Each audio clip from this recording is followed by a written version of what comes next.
Salut à tous, on se retrouve pour une nouvelle vidéo dans laquelle je vais vous présenter les sorties qui vont avoir lieu donc dans le mois à venir, c'est-à-dire le mois de mars 2017 qui a déjà commencé.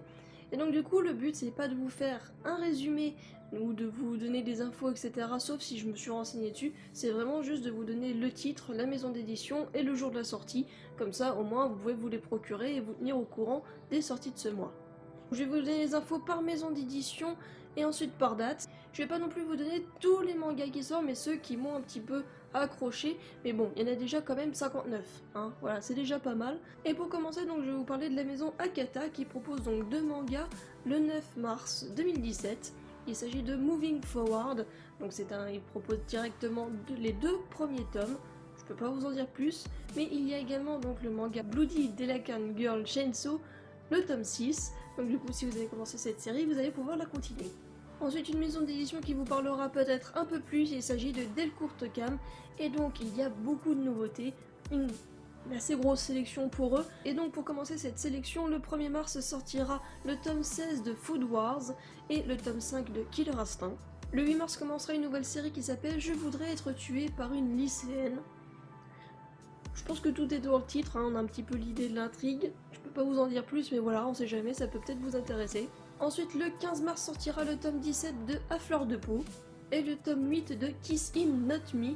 Donc ça, c'est un animé dont j'avais vu le premier épisode qui semblait assez rigolo. Aussi, moi, franchement, je peux déjà vous le recommander avec juste ce petit avis. Et enfin, le 29 mars sortira le tome 4 de Dead Tube et un manga avec un seul tome qui s'appelle Empress of Flame, qui a l'air assez intéressant, mais voilà, je me suis pas plus renseigné que ça. On passe maintenant à la maison d'édition Glénat qui va sortir aussi pas mal de nouveautés. A commencer le 8 mars par la Perfect édition de Ghost in the Shell.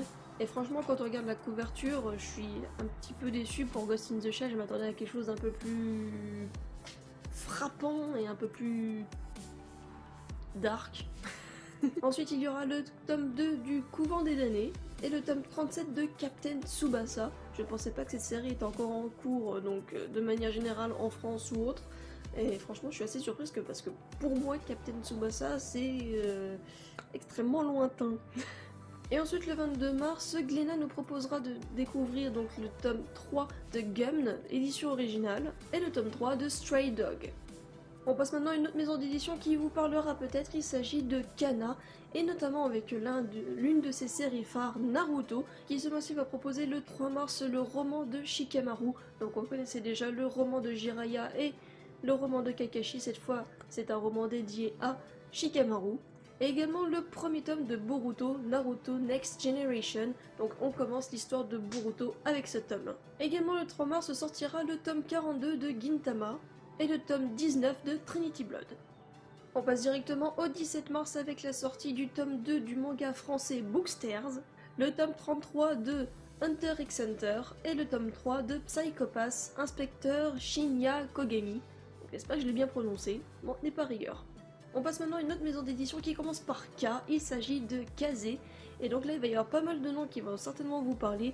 Il y a notamment le tome 4 de Nisekoi Kosaki Magical Pâtissière. Je savais même pas qu'ils avaient fait une série comme ça. Ensuite, le premier tome de Cœur de Hérisson, ça a l'air tout mignon. Le tome 4 de Platinum End, qui est prévu pour le 8 mars. Et le même jour, il y aura également donc le tome 35 de Toriko. Les deux suivants donc sont dans un registre un peu différent, car le 15 mars, il y aura le tome 4 de Yokai Watch. Si vous avez aimé le jeu vidéo, c'est peut-être une autre version donc que vous pourrez découvrir de cet univers. Et le 22 mars, un manga dont je n'ai jamais entendu parler, qui va peut-être plaire aux plus cochons d'entre vous, hein, je ne vous oublie jamais. Je ne vous oublie jamais.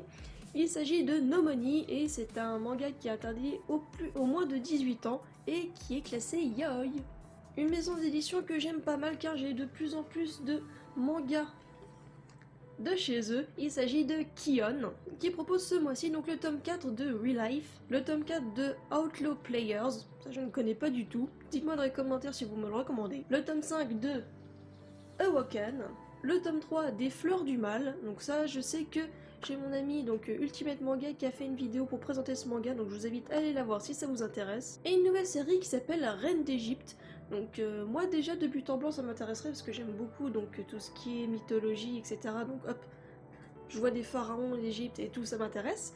Mais donc du coup là il y a le premier tome qui sort également, donc c'est tout le 9 mars pour ses sorties. Une autre maison d'édition qui commence par la lettre K, il s'agit de Kurokawa, qui propose ce mois-ci le tome 6 de Arslan, alors j'espère que je le prononce bien, ou Arslan, je vous avoue je l'ai jamais prononcé ce nom, le tome 16 de Blood Lad, le tome 6 de One Punch Man, là ça va certainement parler à pas mal d'entre vous, le tome 14 de Wolf Girl and Black Prince, et je pense que je vous parlerai bientôt de ce manga, mais en animé.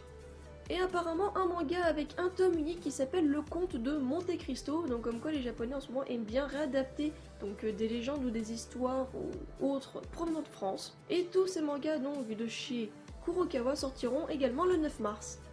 Un peu de kawaii attitude avec la maison d'édition Nobinobi qui propose ce mois-ci seulement le tome 2 de Miaou, le quotidien de Moustique, qui sortira le 24 mars 2017. Place maintenant à la maison d'édition Ototo. Tous mes mangas Ototo sont là. Donc c'est ceux qui font également, donc qui font principalement les Sword Art Online ou les Axel World pour ceux à qui ça parle le plus et qui se viennent régulièrement sur ma chaîne. Et donc ce mois-ci ils proposent donc le 3 mars le tome 2 de Overlord et le tome 3 de Mother Rosario, donc un autre arc de Sword Art Online qui sortira le 24 mars. Une maison d'édition dont on n'entend pas souvent parler mais qui propose des séries donc assez intéressantes malgré leur minorité. Il s'agit de Ophelb qui propose ce mois-ci donc le tome 3 de Log Horizon. Donc je ne sais pas si c'est l'édition originale de quoi que ce soit parce que je n'imaginais pas Log Horizon donc chez cette maison d'édition. Donc je me suis pas plus renseignée, mais si vous avez aimé Log Horizon, vous savez que le tome 3 sera disponible le 23 mars. Une autre maison d'édition dont on n'entend pas souvent parler à proprement dit dans le milieu du manga, car il s'agit de Panini. Moi quand je vois Panini, j'imagine des stickers. Je sais pas pourquoi. Dites-moi à quoi ça vous fait passer Panini, à part un truc qui se mange. Donc le 8 mars chez les éditions Panini, il y aura le tome 5 de l'amour à l'excès. Ah, j'espère que j'ai bien mis les mots dans le bon ordre. Et le tome 5 de la double édition de Vampire Knight. Ensuite on va directement au 15 mars avec le 10e tome du double édition de Enfer et Paradis. J'avais dit donc il y a quelques vidéos en arrière que j'avais envie de faire cette série mais que je ne pouvais pas pour le moment. Et si vous ne connaissez pas Enfer et Paradis, c'est peut-être l'occasion pour vous.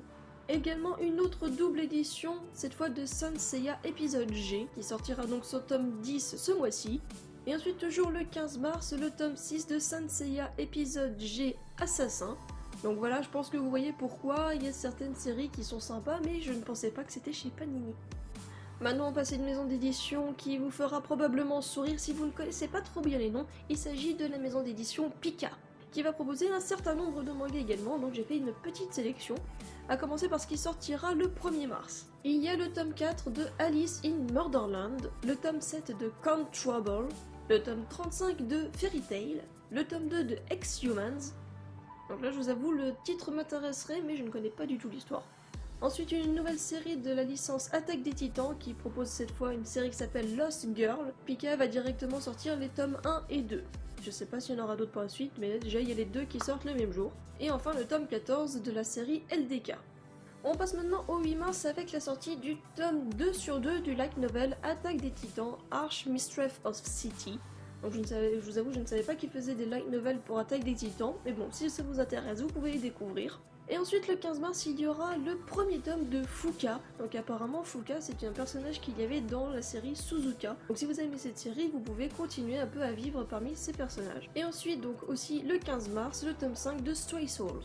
Et on se rend directement à la lettre S avec la dernière maison d'édition dont je vais vous parler aujourd'hui. Il s'agit des éditions Soleil, qui va sortir certains mangas qui seront intéressants le 22 mars. Il y a notamment une nouvelle série qui s'appelle Love in Progress, donc certainement un shoujo, le tome 9 de Arachnid, et également une nouvelle série qui s'appelle Romantic Memories, donc avec vraiment un côté bien shoujo et assez kawaii. En tout cas, c'est ce que nous laisse penser la couverture. Et voilà, ce sera tout pour toutes les séries de ce mois-ci. Moi je vous avoue, je me suis déjà fait un petit choix sur ce que j'allais prendre. On verra ce qui sera donc dans la réalité des faits à la fin du mois prochain, donc en début d'avril je pense.